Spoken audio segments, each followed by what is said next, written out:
ፈጣሪ እውነት ካስመሳይ ሰዎች ፈጣሪ ሰውረን ማለት ነው። እቺ ቤዚ እናንተ የምትባል ማለት አስመሳይ ሴት ናት። እውነት አረ በፈጣሪ እንዴት ትጎዳዋለች ማለት ከዚህ በፊት እኮ እንደተጎዳ ታውቃለች። ሰላም ጤና ይስጥልኝ የተከበራችሁ የስሊመት ምን ተከታዮች እንዴት ናችሁ? ያለው እግዚአብሔር ይመስገን። ይቻላል ደስና ሰብስክራይብ ላይክ ሼር አድርጉልኝ እና ትናንትና ቤዚ በቃ በጣም አናደደችኝ። የሆነውን ወንድ ጎትታ መጣች ማለት ነው። ማርክ እኮ ልቡ ተሰብሯል። መቼ እኔ እኮ ልፈትን ነው እንጂ ሌላ ነገር አልነበረም። ግን አንተ ከፈተናው ወደካችሁ እንዴት ለምንድን ነው አንቺ የምፈተንና የማይፈተን እኮ አይደለም። አንቺ ፍላጎት አስመሳይ ሆነሽ ነው እንጂ ፍላጎት ቢኖርሽ እኮ ያኔ ቀለበቱን በሰጠኝ ሰዓት ማለት ነው ቀለበቱን በሰጣት እሺ ችግር የለውም አመሰግናለሁ፣ ግን እኔ ትንሽ ላስብበት ጊዜ ያስፈልገኛል ብለሽ ተስፋ ሰጥተሽ መሄድ ነበረብሽ።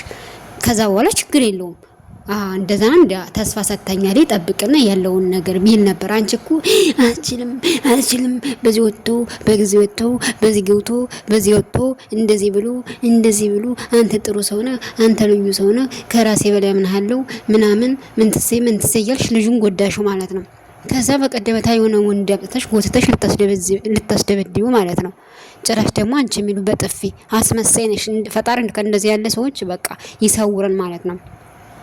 ልጁ በጣም የዋህ ነው። የእናቱ ቀበጥ ማለት በጣም በቃ የዋህ ነው ልጁ ማለት ነው። ልቡን ለሴት ለምን ቀድሞ ይሰጣል? በጣም የዋህ እንዴት ማለት ይዚህኛል። አንቺ ማትወጁ ከሆነ ለምን ትጎጂዋለሽ ማለት ነው። የማይሆንም ከሆነ ስንት ነገር ስንት ሪአክት እያደረጋችሁ ስንት ቪዲዮ ስትሰሩ እንደዛ እየተለጣጠፍሽ ስትሰሪ አይ ልጅ ወንድ ነው ሊያፈቅረኝ ይችላል ምናምን ብለሽ ያለውን ነገር እውነታውን ፍቅረኛም ከሆነ ምንም ከሆነ የሆነ በመታወሩ ለቪዲዮ ስለሚናደድ ያለው ነገር እንደዛ በቃ ስለሆነ በጣም ብዙ ሰዎች ለሱ ያስባሉ። ገባሽ? ስለዚህ ለዛ ነው ስለሚያስቡ ደግሞ ለምን ይጨናነቃሉ? ለምን እንደዚህ ይላሉ? በቃ ያለውን ነገር ብሎ እሱ ደህና መስሎ ጠንክሮ ለመምሰል ነው የመጣው። አንቺ ጭራሽ ወንድ ልጅ አምጥተሽ አስደበደብሽ ማለት ነው። አስመሳይ ነሽ። እውነት እኔ በጣም ነው ጠላሁሽ። አስመሳይ ኮመንታተሮች ብትዩ ማለት ነው። አንቺ አስመሳይ ከማርክ ህይወቱ ቀረሽበት እንጂ ቀረሽ ቢላ እያሉ ኮመንታተሮች ያው ቀረሽበት እንጂ ማለት ነው። የኔ ሸበላ ቀረሽበት እንጂ አንቺ ማምን አጭር ሰው መቼም ተንኮለኛ ምስጥ በቃ ዲዲዲዲ እያለች ማለት ነው።